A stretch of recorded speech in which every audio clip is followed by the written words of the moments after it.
27 வயது பிறந்த நாளை கொண்டாடும் சுப்ரீம் சார் அவர்களுக்கு எனது பிறந்தநாள் வாழ்த்துக்களை தெரிவித்துக் கொள்கிறேன். 27 வயசு தானே?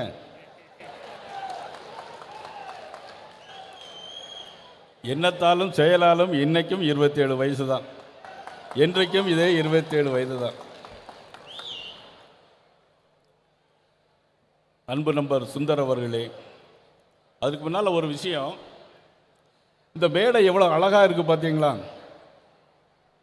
மாப்பிள்ளை சீமான் உள்பட எல்லாரும் இங்கே இருக்கிறாங்க.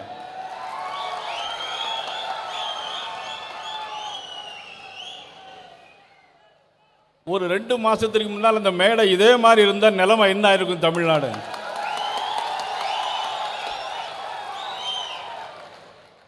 பார்ப்போம், இனிமேல் எப்படி வருதுன்னு பார்க்கலாம். பேசும்போது சுந்தர் சொன்னார், குண்டூசி கொடுப்பவர்கள் கூட சோசியல் மீடியாவில் போட்டு அதை பெருசாக்குறாங்க, லட்சக்கணக்கான பேர் பார்க்குறாங்க. சாட்டை முருகன் பேசினா லட்சக்கணக்கான பேர் பேசுகிறாங்க, கருத்தோடு பேசுகிறார். கையிலே கிடைத்த வாட்சியை ஒருத்தருக்கு கலைத்து கொடுக்கிறார். கேட்ட உடனே கையில் கிடக்க வாட்சியை ஒருத்தருக்கு கலைத்து கொடுக்கிறார். ரோலக்ஸ் வாட்சி, வாட்சினுடைய விலை 7 லட்சம் ரூபா. வாட்சினுடைய விலை 7 லட்சம் ரூபா. எனக்கு 20 ஆண்டுகளுக்கு மேலாக நட்பு.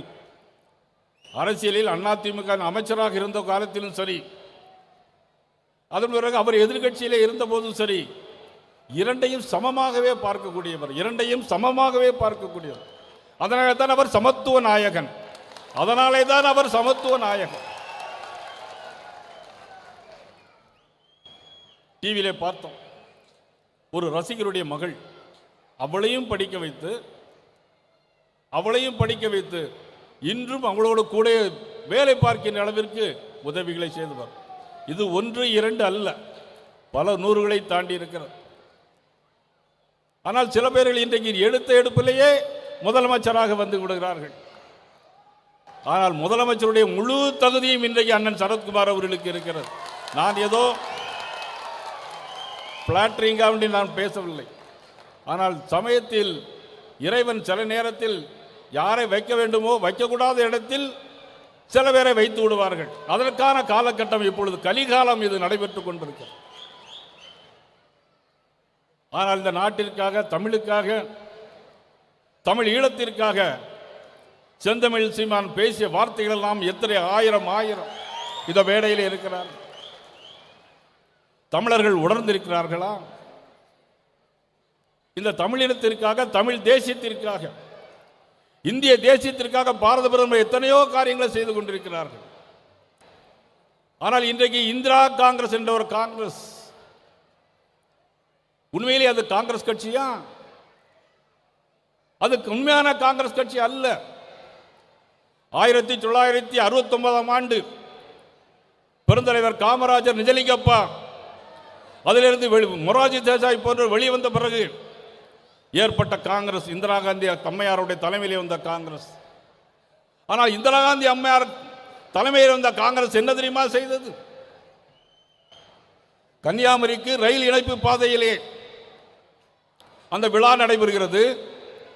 அந்த விழாவிற்கு அந்த நாடாளுமன்ற உறுப்பினர் பெருந்தலைவர் காமராஜர், அந்த பகுதியுடைய நாடாளுமன்ற உறுப்பினர் பெருந்தலைவர் காமராஜர், இந்த தேசத்திற்காக போராடிய பெருந்தலைவர் காமராஜர், அவருடைய பெயர் அந்த இடத்தில் இல்லை. அவமானப்படுத்தியது இந்த காங்கிரஸ், இந்திரா காங்கிரஸ் என்பதை மறந்துவிடக்கூடாது. இன்றைக்கும் அதே காங்கிரஸ் இன்றைக்கு காங்கிரோச் பின்னாலே ஒளிந்திருக்கிறது. ராகுல் காந்தி அவர்கள் காங்கிரஸ் பின்னாலே, இன்னைக்கு காக்ரோச் பின்னாலே ஒளிந்திருக்கிறது. இந்திய நாட்டுடைய எல்ஓபி, இந்திய ஆசியா துணை கண்டத்தினுடைய எல்ஓபி ராகுல் காந்தி. அரசியல் பேசக்கூடாது என்றாலும் கூட அரசியலும் கலந்திருக்கிறது. யாரையும் குறைத்து சொல்லவில்லை. இன்றைக்கு மாணவர்களுடைய எதிர்காலத்தை, இளைஞருடைய எதிர்காலத்தை நான் பாதுகாத்துக் கொள்வேன் என்பதற்காக பொறுப்பேற்றுக் கொண்ட கல்வித்துறை அமைச்சர் இன்னைக்கு ராஜினாமா செய்கிறார். பிரதமர் மொரார்ஜி தேசாய் என்ன செய்கிறார்? 47 பேர்களுக்கு தண்டனை வாங்கி கொடுப்போம். ஆன்டி லீக் பேப்பர் பில் 2026 ஆக 10 வருடம் 10 கோடி ரூபாய் அபராதம், 10 வருடம் தண்டனை இன்னைக்கு மத்திய அரசு அனுமதித்திருக்கிறது. யாருக்காக? இந்திய நாட்டுடைய இளைஞர்களுக்காக, எதிர்கால மாணவ சமுதாயத்திற்காக. யாருடைய வழியிலே? பெருந்தலைவர் காமராஜருடைய வழியிலே. இன்றைக்கு மாண்பு மதிப்புக்குரிய பாரத பிரதமர் நரேந்திர மோடி அவர்கள் அறிவித்திருக்கிறார். இந்த தமிழ்நாட்டிற்காக 14 லட்சம் கோடி ரூபாய் தந்திருக்கிறார்கள். பல்வேறு ரயில் திட்டங்களை தந்திருக்கிறார்கள். அந்த கட்சியிலே எதையும் எதிர்பார்க்காமல் பல்வேறு அரசியல் கட்சி தலைவர்கள் இருக்கிறார்கள். தேர்தல் நேரத்தில் பேரம் பேசுவார்கள். இவர் நினைத்திருந்தால் இதே கட்சியை வைத்து பேரம் பேசியிருக்க முடியும். ஆனால் ஒரு நயா பைசா இல்லாமல் இந்த கட்சியில் தேசிய உணர்வோடு இன்றைக்கு தன்னை இணைத்திருக்கின்ற மாபெரும் தலைவர் சுப்ரீம் ஸ்டார் சரத்குமார் என்று சொன்னால் அது மிகையாகும். செய்திகளை உடனுக்குடன் தெரிந்து கொள்ள கீழ்கண்ட கேபிள் மற்றும் டிடிஎச் நெட்வொர்க்குகளில் எம்நாடு செய்தி தொலைக்காட்சியை காணுங்கள். பாதகம் செய்பவரை கண்டால் நாம் பயம் கொள்ளலாகாது பாப்பா. மோதி மிதித்து விடு பாப்பா, அவர் முகத்தில் உமிழ்ந்து விடு பாப்பா. அண்மை செய்திகளை உடனுக்குடன் தெரிந்து கொள்ள இணைந்திருங்கள் எம்நாடு தொலைக்காட்சியுடன்.